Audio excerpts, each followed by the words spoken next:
We're so excited to have you all here today. My name's Kathy Schmit, and I'm a customer success manager with CCI Learning. I spent 10 years in the classroom teaching industry certification, mostly Microsoft. Woohoo! Love it. And I just love how it changes people's lives. As educators, we do what we do to make a difference in people's lives, whether that's students or adults or anyone involved in our sphere of influence. So I was in 25 years in industry, in business jobs before becoming a teacher. And then I've been here at CCI Learning for 6 years. And I'm so excited to be on this call with two of my favorite people, my educator comrades and esteemed colleagues here at CCI Learning. So I'll turn it over to Heather Daniel and let her introduce herself. I don't know if I can live up to all that, Kathy. That was a lot. You can. Oh, you can.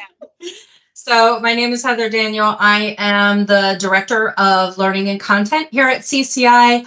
Also spent about 15 years, a little over 15 years in the classroom with elementary, middle, high school, and higher ed and adult learning, working with a lot of educators from around the world, talking about certifications, how to implement certifications in the classroom, and just being successful in the classroom.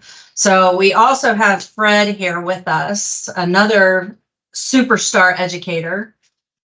Yeah, good afternoon, everyone, and thank you so much for joining. We're super grateful to have you here. My name's Fred Johnson, coming to you today from Central Florida, and I'm a customer success specialist here at CCI Learning, and I also come with 11 and a half years of teaching experience in public schools in Orlando, Florida, 3 years in middle school, 8 years in high school, teaching career and technical education and getting students certified in Microsoft and Adobe and ESB. And so just love getting to be part of that. I spent the last year working on training and instructional design, and just excited to be here and be with y'all today. Yeah, Fred has all got us one-upped because he is bilingual in Spanish. So, yeah. Mucho gusto. We bow. Okay, great. Let's get going on our topic of choice today. And just a quick reminder, we're being recorded. So if you come off mute, which we would love this to be more of an interactive CCI Live, where if you've got something to say, we want to hear about it, especially on this topic. So just remember, we're being recorded if you come off mute and put your camera on, and you can choose however you'd like to do it. Today, we are talking about micro-learning. And I feel like this is a new buzzword in education. And if you haven't really heard of it, and you're like, well, what's this business of micro-learning? It is really about taking instruction down to 3 to 5 minute chunks. And I kept hearing this, and our superstar director of content and learning, she's like, we need to talk about micro-learning. I'm like, what? And so I did a bunch of research on it. As those of you who know me know, I like to know what I'm talking about. So micro-learning is taking your instruction down to 3 to 5 minute chunks of actual instruction. And there are a bunch of benefits to this. There's actually a study out from Herman Ebbinghaus. It's called the forgetting curve, if you can believe that. They actually have a graph on how to forget. But it basically says that once you pass the 5 minute threshold, that anyone, not just students, but adults alike, start to forget what they're learning. And so if you can keep it to 5 minutes and then keep reinforcing those 3 to 5 minute learning chunks, that the memory curve stays so much higher. It's an interesting chart. I should have posted it in the chat, and I'll see if I can't find it while one of the other ones are talking, Heather or Fred. But it's so, I think a lot of us actually do this. For the most part in the classroom, I used to teach in 15-minute chunks or 20-minute chunks, but I love this 3 to 5 minute micro-learning or micro burst of learning. Very powerful because it helps our students and our learners retain. Actually, they put a number to it, 80% more than what they would normally retain. Oh, wow. So that's that's a pretty powerful number. Pretty powerful number. Fred or Heather, you have any comments on that micro-learning experiences that you've had with it? I'll jump in. Yeah, I would say, even if I didn't look at the research, I would just say from my experience that one, for as a learner myself, but two, as a teacher, that the days of 45-minute lectures are out, and not just because it's a new generation, but because that's the style of learning. People learn in small chunks, and then they don't really learn from looking at information, but from using that information and applying what they learned. So when I think about my best success in the classroom was when I would do maximum of a 10-minute or less of what is an activity, and immediately as soon as we learn it, we're going to apply it. Then we're going to learn something else, and we're going to apply it. Because if we learn 5 or 6 things over one day or a week, but we don't use them, that's what we're going to forget. And even when I look back to my high school experience, I don't remember one note I took in a notebook, but I remember projects that I did or a website that I created in a class. And this is over 20 years later. So you think about what sticks, and that's doing, not just taking some notes on something. Absolutely. I completely agree. So funny thing is, and Kathy brought it up, hey, we need to have a topic about microlearning. And developing content for, quite a while, I have always been into that chunking, right? Let's chunk it down, make it digestible, this and that. I learned about microlearning by microlearning, realistically. I mean, so just kind of going through, and I like to be, and I think all of us are, we're like that lifelong learner. We want to consume as much information and just make ourselves better. So, and I get on YouTube, and I have people that I watch, and all of these different things. And it was actually an advertisement that I started looking at, and I'm like, let me look at this a little bit deeper into microlearning. And I'm like, these are things that we do already inside of the classroom, and just kind of getting that understanding. What is the difference between microlearning and chunking our learning style? And there are some differences, right? Where just the chunking is, okay, I have a book, I have a curriculum, I have whatever, and I'm going through that in smaller chunks. And microlearning is really focusing on, hey, I need this information right now. How do I do it? How do I learn it? And then how do I apply it? So getting that information right away of I need this information now, and this is what I want to learn right now. So I don't know. It's a great experience, and then really starting to see how does that how does that work inside of the classroom with the students and how they're learning. Yeah, that's great. Some of the benefits of microlearning strategies, we're going to kind of dive into 6 of them. And the first one is quick to complete, like Heather was just saying. Nobody really wants, I should say everybody who sees a webinar that's 45 minutes long, you're like, no, thank you. If I can go to a YouTube video that's got the chapters in it, and it's got the little piece that I need that's maybe 5 or 10 minutes max, I'm willing to do that. Or we Google the quick steps or whatever. So I think that quick to complete. And not only that, but that is how learners are learning now, with either TikTok or Instagram Reels or any of that type of information. We've got learners with a little bit shortened attention span, and based on the research to back it up as well, they need these things broken down into smaller increments, and they remember better with those increments. Number 2 is easy to deliver. Heather just hit that nail on the head, breaking our content down. And Fred had made a great comment about projects and steps. Remind us of that, Fred. Yeah, when I think about, as an instructor going to a classroom and delivering content, if I go in and I try and teach 6, 10, 15 different steps or do this huge project, it's so big, it can be incredibly overwhelming for students.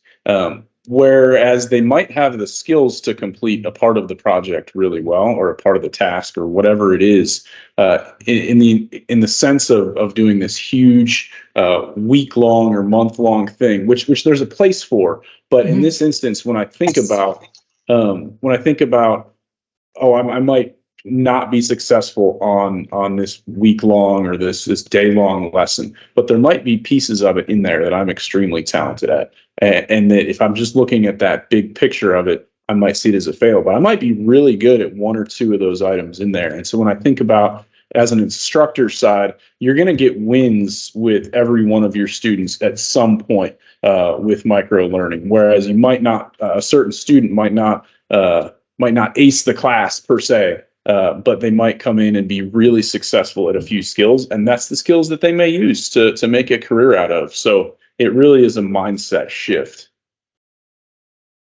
Yeah, absolutely. Yeah, I agree with that. Also, number 3 on the benefit list is it's better suited to modern learners. And we did just talk about that a little bit, how learners are becoming more strategic and more targeted in how they learn. They're scrolling through TikTok. They have topics of choice. They're using Instagram Reels or watching short YouTube videos. My grandson is 10, and he is a Minecraft phenom. And he will come to my house and he'll be building and doing whatever in Minecraft. And like, my mind is blown away by this stuff that he is building or making, animating it or whatever he's doing. I'm like, where did you learn how to do that? And he said, oh, I watched this guy on YouTube, or, oh, I watched a YouTube video on this. Or I'm like, hey, can I see one of those? And, you know, it's literally a 2 to 5 minute YouTube video. He'll type in, I want to know how to do this. I want to know how to do that. So a lot of power there in how microlearning is the learning pedagogy of choice, kind of in a grassroots format, right? Where the learners are saying, this is how we're going to do it now. So we better catch up. Mm-hmm. Absolutely. That's absolutely. I mean, and you see it with the kids all of the time. And then all the way into adults. I don't know about you guys, and I've already talked about my experience with, learning about microlearning, but with everything, it is a scroll, right, Kathy? Like you scroll. So you have to get their attention right away, and really keep them engaged. So being able to do that with those short bursts of information is really beneficial. Sorry. Yeah. No, you're fine. Go ahead. I was just going to say that's the perfect segue into number 4, which is boost engagement. And so what you were saying is perfectly in line with that. Mm-hmm. Yeah. Yeah. So boosting engagement, and I think that you guys, okay. So there's one thing about microlearning. I want to learn how to format, and I'm going to use Microsoft, right? Content, and we're really gearing towards, especially with us in this session, is we always, in our classrooms, we are gearing towards certification, right? So we want to take that microlearning. We want to get students certified. That's our end goal. So what does that look like? So there is a couple of different pieces. And one of the things is Kathy always did, and I'm going to point on that, and then you can talk about it. But the other thing is making sure that it's structured, because the students don't know what they don't know. So just saying, hey, we're going to do microlearning, and go search for the content, look on YouTube or whatever, you still need to have some sort of structure because they don't know what they don't know.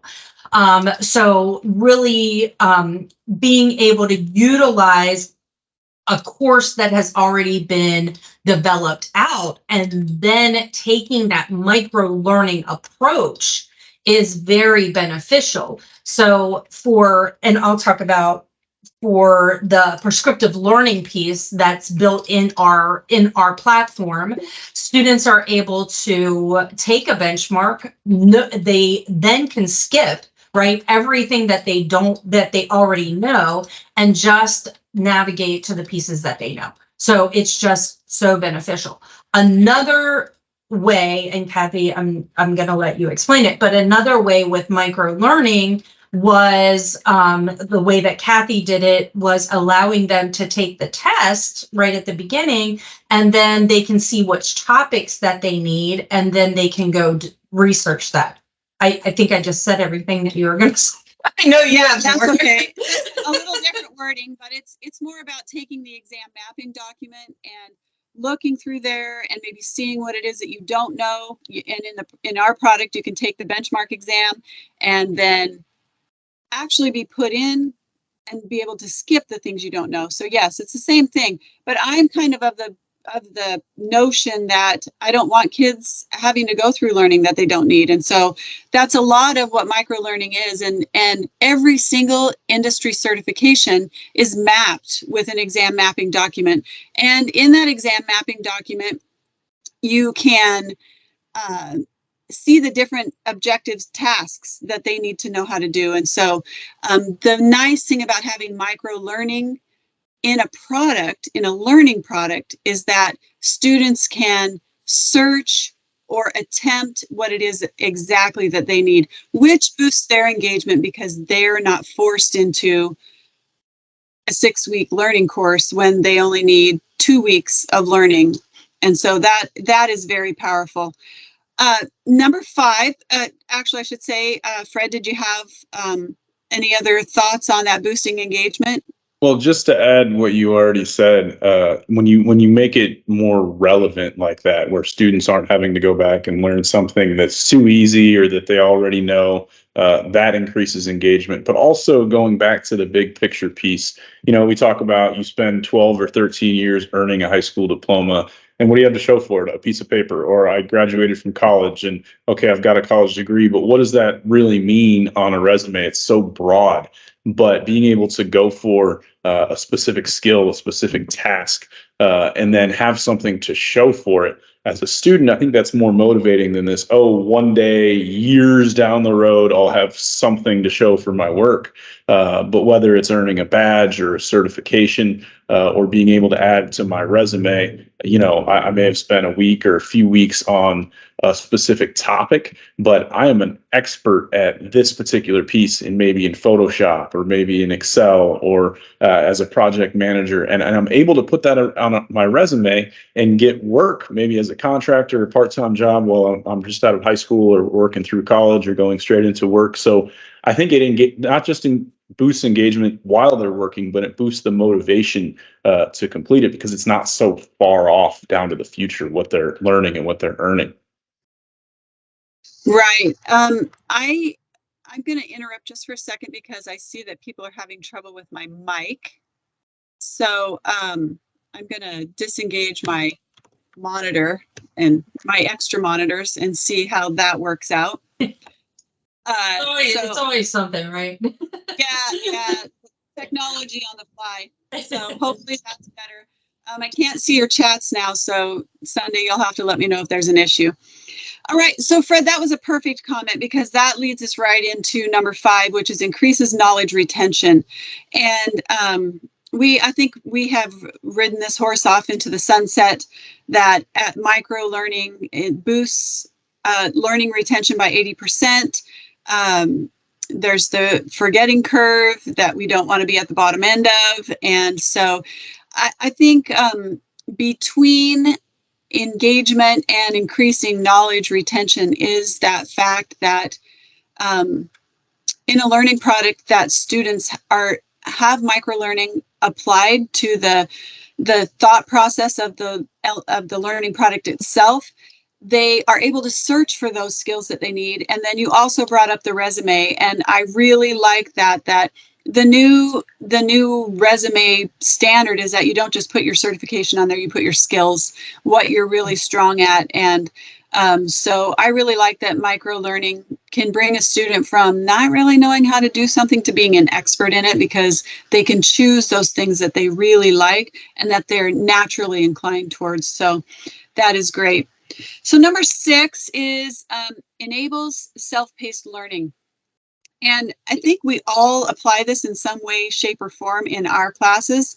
Micro-learning in everything that we do because we've got several different strands or groups, micro groups of students going on in our classrooms. And so we have to deliver the material differently. So that's one of the things I love about micro-learning as well, is that with those chunked down pieces, we can deliver exactly what the student needs.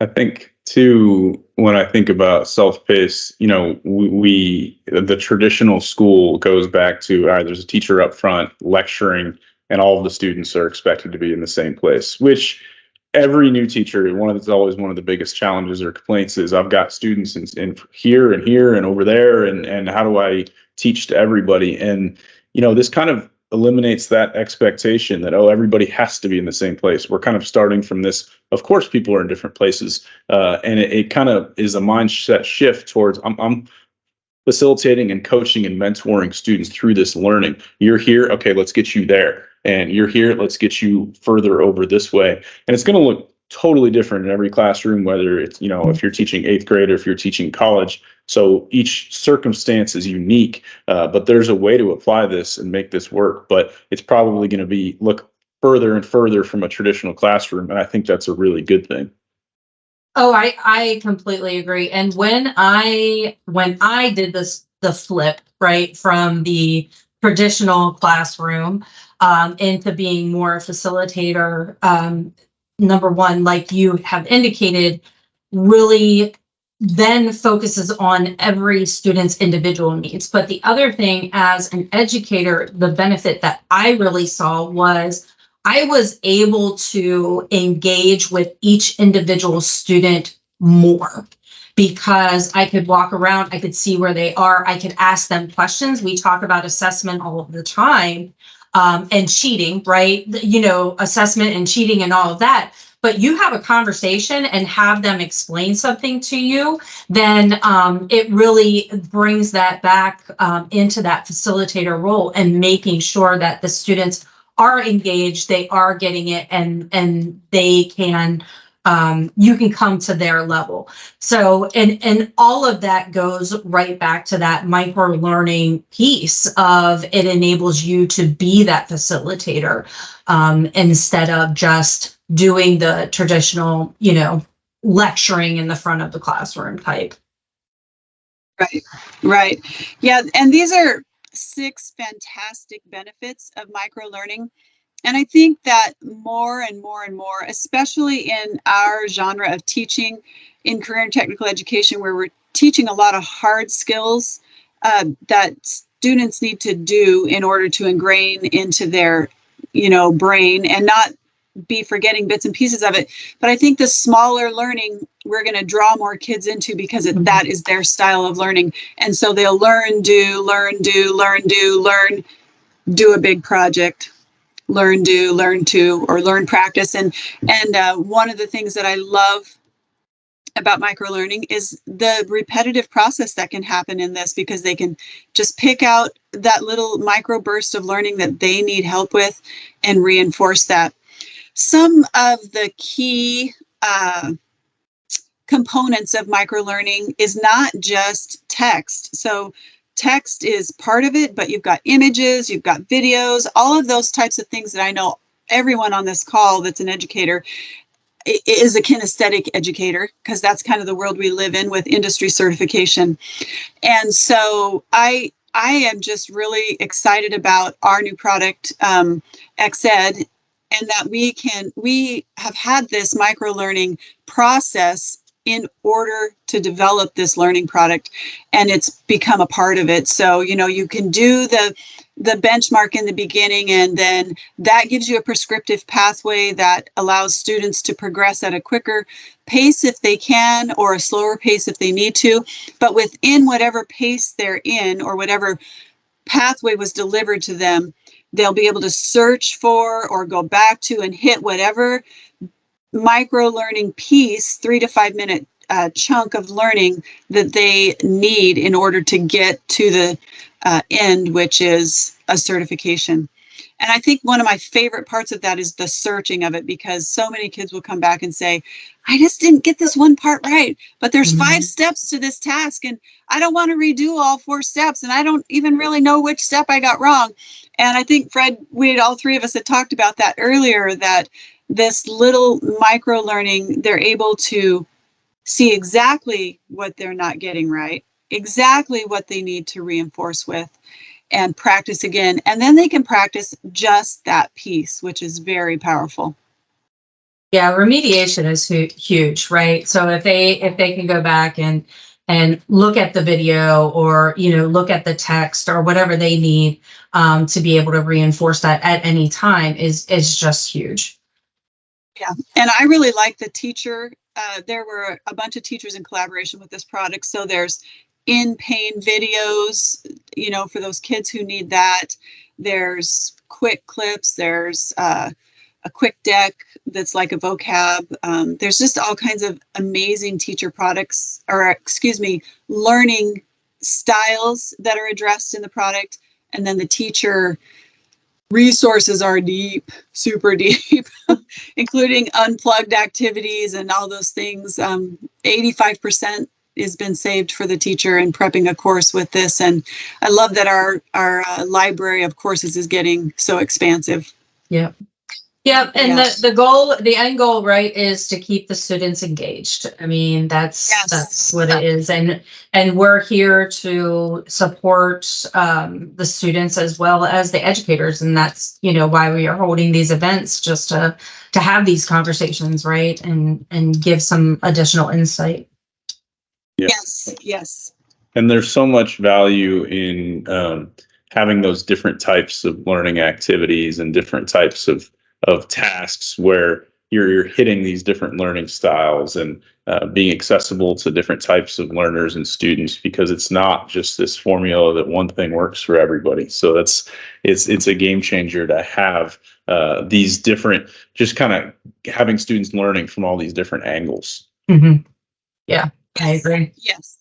And that is really what CCI Live is about. And we haven't had anybody really say they wanted to come off mute and have a conversation about any of this, but we would love to have your feedback on microlearning, or maybe any other topics that you feel are relevant to discuss, because that's really what CCI Live is about. It's about talking about relevant industry educational fundamentals and new cutting edge pedagogies and thought processes, as well as maybe how we've implemented those into our new learning product. But this is mostly a place for educators and directors and even heads of state, or educational liaisons to come and learn about what's up in the front and the forefront of those types of things.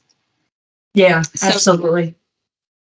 Yeah, and I can only see, because I'm not running an extra monitor, but I see Davina's asking some questions about Jasper Active and about XED. And so I think Sunday's addressing those in the chat as well. So if there are any other questions, we have a dedicated email for this event, CCI Live at ccIlearning.com. We'd love to hear your comments or have any of your additional questions once the event is over. But we're coming up on 1 minute left. And if anybody's just raring to get off mute, we could still have a little chat. So otherwise, we are super excited that you were here to join us and to have this conversation about microlearning and why it's important and how it helps students achieve career and academic success. So until next time, we'll see you next month. Yep, see you next month. October. Thank you all for coming.